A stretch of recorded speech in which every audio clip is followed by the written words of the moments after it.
নমস্কার, চাঁদনি চ্যানেলে আপনাদের স্বাগত জানাই। আজ আপনারা শুনছেন একটি অসাধারণ গল্প, রাজ মুকুট।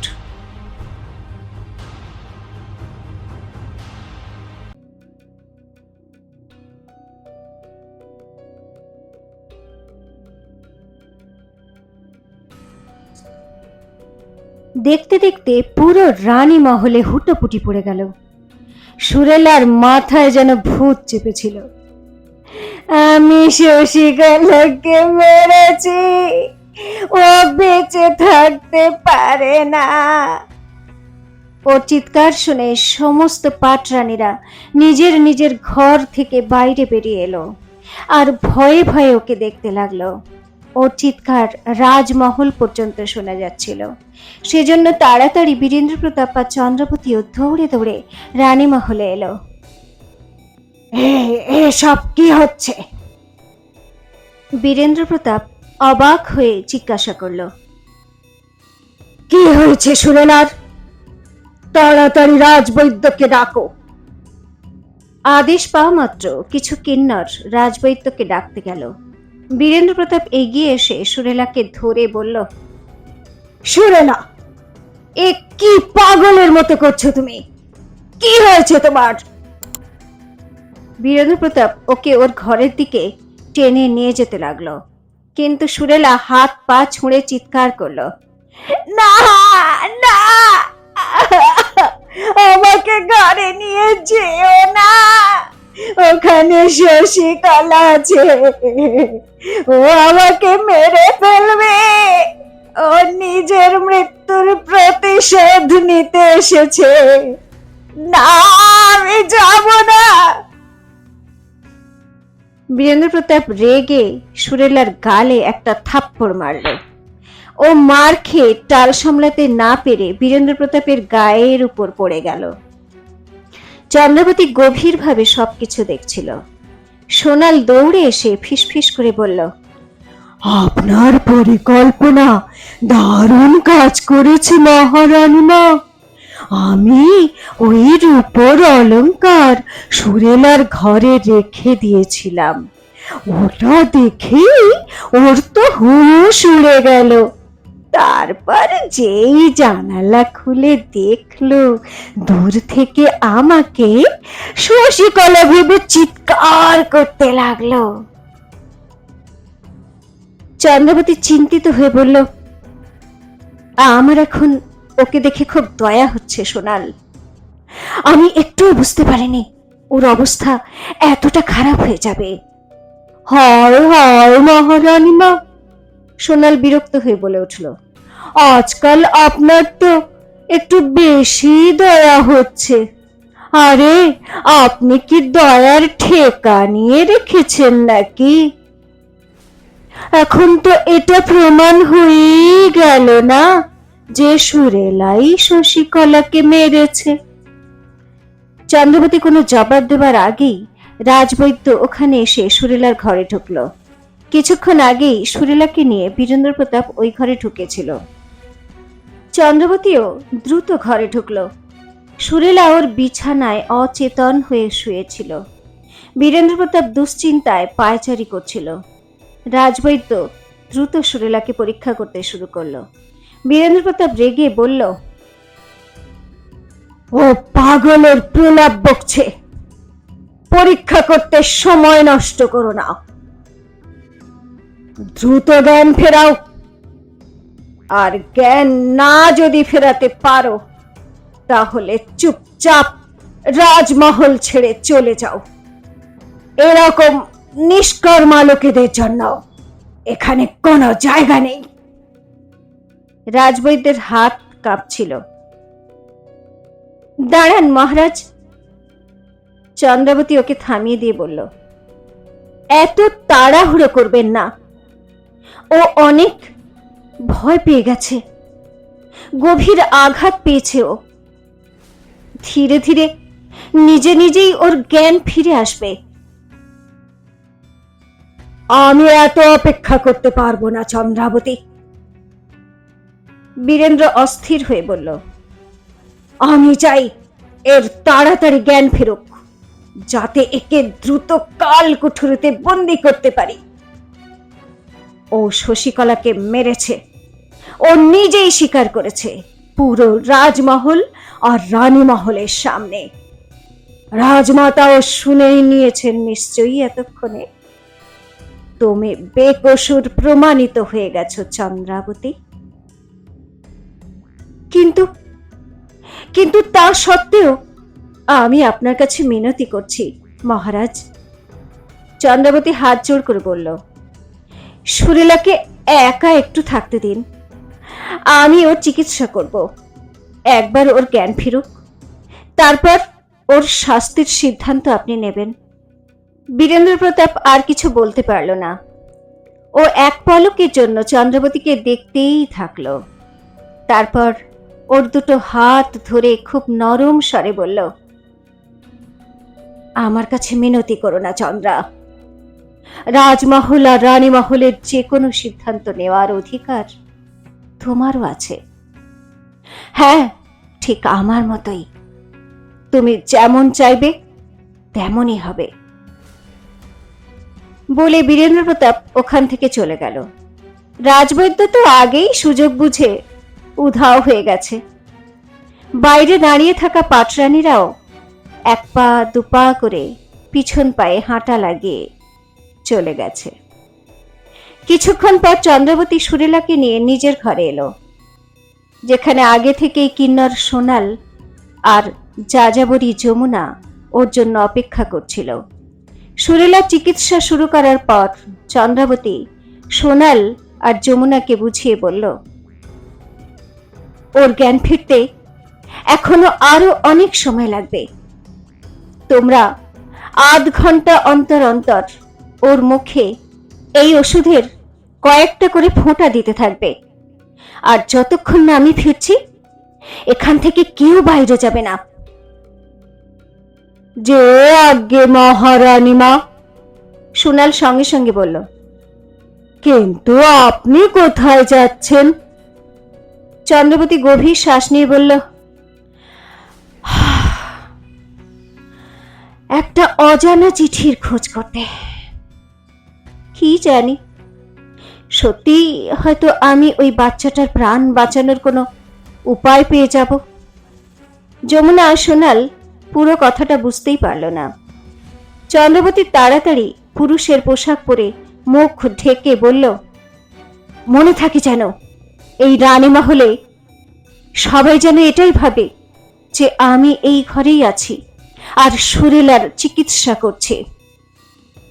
এ কথা বলে ও জানালা দিয়ে বাইরে লাফিয়ে চলে গেল। ওদিকে রাজমাতা গার্গীর ঘরে নিস্তব্ধতা ছড়িয়েছিল। একটু আগের রানী মহলে যা কিছু ঘটেছে তার জন্য গার্গী আর সবিতা দুশ্চিন্তায় ছিল। হঠাৎ দৌড়ে অম্বিকা ঘরে এসে অস্থির কণ্ঠে বলল, রাজমাতা, রাজমাতা, ওই বড় কুমারের পাটরানী সুরেলা পুরো পাগল হয়ে গেছে। ও না জানি কি সব আজগুবি কথা বলে যাচ্ছে। আমি জানি অম্বিকা, গার্গী ওর কথা শেষ হওয়ার আগেই বলল। আর ও পাগল হয়নি, ওকে পাগল করে দেওয়া হয়েছে। বলতে বলতে চুপ করে গেল। ওর তখন মনে হলো অম্বিকার সামনে এসব বলা ঠিক নয়। ও কথা ঘুরিয়ে বলল, আসলে এ সব কিছুই মহারানী চন্দ্রাবতীর চক্রান্ত। ওই সুরেলাকে শশীকলার হত্যাকারী প্রমাণ করতে চায়, যাতে নিজেকে আর অগ্নি সিংকে নির্দোষ প্রমাণ করতে পারে। হায় রাম!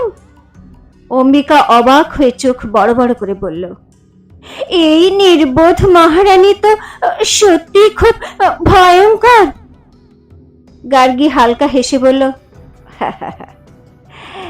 সেই জন্যই তো আমি তোমাকে ওর কাছ থেকে দূরে থাকার পরামর্শ দিয়ে থাকি। তাহলে এখন কি কি হবে রাজমাতা? অম্বিকা ঘাবড়ে গিয়ে বলল, এই চন্দ্রাবতী তো সুরেলাকে শুলে চড়িয়ে দেবে, তারপর এক এক করে সব পাটরানীদের এই অবস্থাই করবে।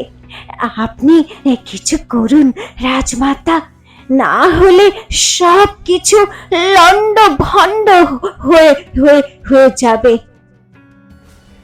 এ কথা বলতে বলতে অম্বিকা পাগলের মতো নিজের মাথা নাড়াতে লাগলো। সবিতা ওর কাঁধে হাত রেখে কঠিন স্বরে বলল, শান্ত হও অম্বিকা, রাজমাতা খুব ভালো করে জানেন যে ওনার এখন কি করা উচিত। খুব তাড়াতাড়ি বড় কুমারের বিছানায় একটা নতুন পাটরানী আসবে, তখন চন্দ্রাবতীর গল্প সমাপ্ত হতে বেশি সময় লাগবে না। নাও, এই ওষুধটা খেয়ে নাও। সবিতা একটা পেয়ালা অম্বিকার দিকে এগিয়ে দিল। দুপুরের প্রহর শেষ হচ্ছিল। চন্দ্রাবতী সওদাগর উমেশ চন্দের সঙ্গে দেখা করতে নগরীর সরাইখানায় পৌঁছেছিল। ও জানতো যে ওখানে একা যাওয়া মানে মৃত্যুর মুখে যাওয়ার সমান, কিন্তু এখন তো এরকম ঝুঁকি নেওয়া চন্দ্রাবতীর অভ্যাসই হয়ে গিয়েছিল।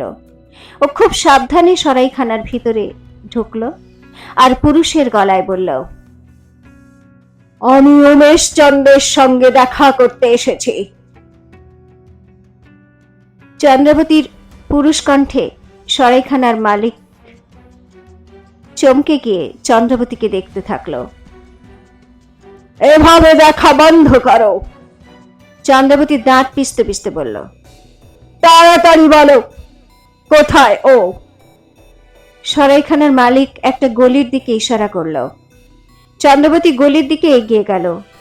ওদিকে পদে পদে অস্ত্র হাতে নিয়ে দেহরক্ষীরা দাঁড়িয়েছিল, কিন্তু সবার মুখোশ দিয়ে ঢাকা ছিল। তাহলে এই উমেশচন্দ নিজের দলবল নিয়ে এসেছে। চন্দ্রাবতী ভাবতে ভাবতে সামনে এগোলো। দেখে তো মনে হচ্ছে এ কোনো সাধারণ সওদাগর নয়, অনেক দূর থেকে আসা খুব বড় মাপের সওদাগর। চন্দ্রাবতীর সন্দেহ আর জিজ্ঞাসা মনে মনে বেড়েই যাচ্ছিল। ও পোশাকের আড়ালে থাকা কাটারিটা শক্ত করে ধরে ফেলল।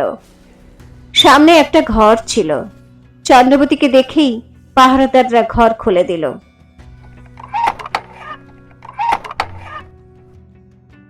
অসাধারণ! চন্দ্রাবতী অবাক হলো। মনে হচ্ছে যেন এরা সবাই আমার জন্যই অপেক্ষা করছিল।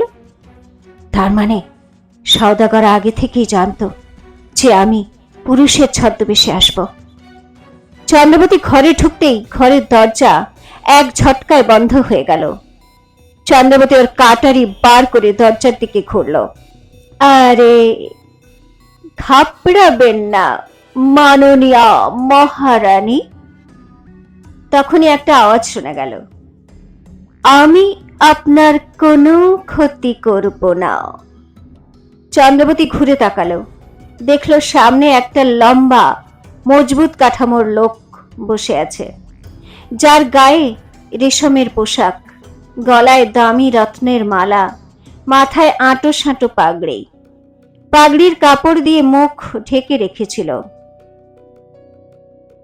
আমি উমেশচন্দ, মাননীয়া মহারানী।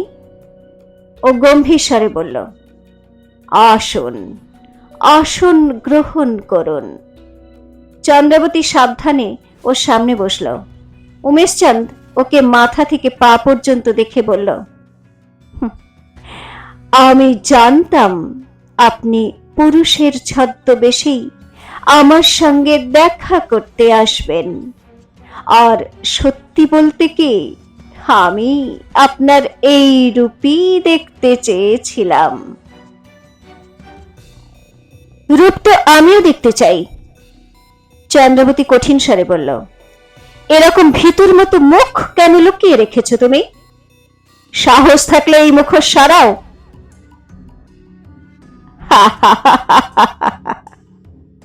নিশ্চয়ই নিশ্চয়ই নিশ্চয়ই সরাবো, কিন্তু সঠিক সময় এলে। তাছাড়াও এখন আপনার আগ্রহ আমার রূপের প্রতি নয়, বরং এই অষ্টরসায়নের প্রতি হওয়া উচিত। একথা বলে উমেশচন্দ সামনে রাখা একটা ছোট্ট সিন্দুক খুলে চন্দ্রবতীর দিকে বাড়িয়ে দিল। চন্দ্রবতী সিন্দুক খুলে দেখলো আলাদা আলাদা রকমের 8টা জড়িবুটি রাখা ছিল। আপনার অষ্টরসায়ন প্রয়োজন ছিল না? উমেশচন্দ গম্ভীর হয়ে বলল, ভাগ্যক্রমে এই দুর্লভ জড়িবুটি আমার কাছে মজুদ ছিল, সেজন্য আপনাকে এখানে ডেকে পাঠিয়েছি। চন্দ্রবতী সিন্দুক বন্ধ করে ওকে গভীরভাবে দেখে বলল, কিন্তু তুমি কি করে জানলে আমার এই জড়িবুটির প্রয়োজন? আমি তো একথা কাউকে বলিনি। উমেশচন্দ একটা রহস্যময় হাসি হেসে বলল, মাননীয়া মহারানী, আমি কোনো ছোটখাটো সওদাগর নই। সমুদ্র পারেও আমার ব্যবসা সুবিস্তৃত। বিদেশি ব্যবসায়ীদের সঙ্গেও আমার যোগাযোগ আছে। আমি বেশ কিছুদিন ধরেই আপনার রাজ্যে আছি। আপনার বিষয়ে অনেক কিছু শুনেছি আমি। কিভাবে আপনি বিক্রমগড়ের প্রজাদের মহামারীর হাত থেকে বাঁচিয়েছিলেন। আমার কাছে আজ নগরের এক ব্যবসায়ী অষ্টরসায়ন চাইছিল। তখনই আমি বুঝতে পারলাম এই জড়িবুটির প্রয়োজন শুধু আপনারই, না হলে এর নামও কেউ জানে না। চন্দ্রবতী মগ্ন হয়ে ওর কথা শুনছিল, কিন্তু উমেশচন্দ্রের ওপর ওর একটুও বিশ্বাস হচ্ছিল না। এই দুর্লভ জড়িবুটি অনেক মূল্যবান মাননীয়া মহারানী। উমেশচন্দ আরো বলল, কিন্তু এটা আমার তরফ থেকে আপনার জন্য ছোট্ট উপহার। এটা গ্রহণ করে আমাকে কৃতার্থ করুন। যদি এইরকমই হয় তাহলে এই লুকোচুরি খেলা কেন? চন্দ্রবতী বলল, যদি তুমি আমাকে এই উপহারটাই শুধু দিতে চাইতে তাহলে সোজা রাজমহলেও আসতে পারতে, কিন্তু আমাকে এখানে কেন ডাকলে? উমেশচন্দ এক পলকের জন্য চুপ করে গেল। তারপর চন্দ্রবতীর মুখের দিকে তাকিয়ে বলল, যদি রাজমহলে আসতাম তাহলে আপনার সঙ্গে দেখা করার সুযোগ কিভাবে পেতাম মাননীয়া মহারানী? বীরেন্দ্র প্রতাপের দাসীরাও পরপুরুষের সামনে আসে না, আর আপনি তো মাননীয়া মহারানী। সেজন্য আমি রাজমহলের এক চাকরকে ঘুষ দিয়ে আপনার কাছে চিঠি পাঠিয়েছিলাম। এটা খুবই দুঃখজনক ব্যাপার। বীরেন্দ্র প্রতাপের মন্ত্রী থেকে সাধারণ চাকর পর্যন্ত সবাই ভ্রষ্ট আর লোভী। একথা বলে লোকটা হাসতে লাগলো। চন্দ্রবতীর একটা ঝটকা লাগলো। সওদাগর উমেশচন্দ ওকে মহারানী বলে সম্বোধন করছিল, কিন্তু বীরেন্দ্র প্রতাপকে মহারাজ বলে সম্বোধন না করে বীরেন্দ্র প্রতাপ বলে মজা করছিল। উমেশচন্দ নিজের হাসি নিয়ন্ত্রণ করে বলল, যদি আমার কোনো ভুল হয়ে থাকে তো আমি ক্ষমা চাইছি মাননীয়া মহারানী। আর বিশ্বাস করুন, আমার উদ্দেশ্য অত্যন্ত সৎ। যেভাবে আপনি এই জড়িবুটির সাহায্যে অসহায় রোগীদের সাহায্য করতে চান, সেইভাবেই আমিও আপনাকে সাহায্য করতে চেয়েছিলাম। আমি আপনার খুব বড় ভক্ত মাননীয়া মহারানী। মন থেকে সম্মান করি আপনাকে। ঠিক আছে, এখন আপনি চাইলে আসতে পারেন। চন্দ্রাবতী কিচ্ছু বলল না। একটা দীর্ঘশ্বাস ফেলে জড়িবুটির সিন্দুক হাতে নিয়ে ঘরের বাইরে চলে গেল। কিন্তু ওর মাথায় উমেশ চাঁদকে নিয়ে অনেক প্রশ্ন জাগছিল। চন্দ্রাবতী যখন রাজমহলে পৌঁছলো তখন রাত হয়ে গিয়েছিল। একটা গুপ্ত রাস্তা দিয়ে রানীমহলে যাচ্ছিল। তখনই ওর সামনে ও বীরেন্দ্র প্রতাপকে ওর দিকেই এগিয়ে আসতে দেখলো। এমন লুকিয়ে লুকিয়ে তুমি কোথা থেকে আসছো? বীরেন্দ্র ওকে জিজ্ঞাসা করলো। তাও আবার পুরুষের বেশে? চন্দ্রাবতী ঘাবড়ে গেল। তারপর নিজেকে সামলে নিয়ে বলল, এর জন্য ক্ষমা চাইছি মহারাজ, কিন্তু মহামন্ত্রীর হত্যার ব্যাপারে কিছু প্রমাণ পেয়েছিলাম আমি। এ কথায় বীরেন্দ্র প্রতাপ উচ্চস্বরে হেসে বলল,